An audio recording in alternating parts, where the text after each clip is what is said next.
But what we learned about corruption. And we hadn't really talked much about corruption at that stage. We were still trying to understand, you know, what gas, what drilling was, what were the concerns, what cumulative impacts were. We were still just kind of learning about the public health and the decision-making process. But that was the beginning of us really questioning corruption. Well, we found that corruption isn't really about money. We started to talk about corruption of the decision-making process.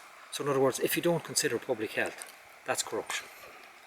So if you have a process, and if the politicians are told that people have concerns about public health and the environment, and then the politician comes out and he says, based on the information that he's got from his officials, and says, well, we're going to use the best decision-making process possible to make decisions here, and we're going to make sure that nobody is going to be, so we're going to make sure that public health is considered.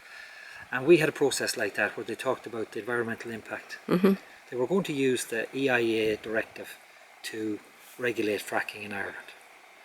Oh, it took us a while to understand that the EIA directive was focused on projects, and what we were dealing with at the time was a plan and a programme to frack, to drill 3,000 wells, and that the environmental impact assessment was only really able to consider one well. What they weren't telling us, which is where I think that's what I call corruption, was that in order to look at cumulative impacts, in order to deal with all the concerns that we had, that in order to be able to look at the additional risk associated with thousands of wells rather than one well, that they had to do high-level assessment.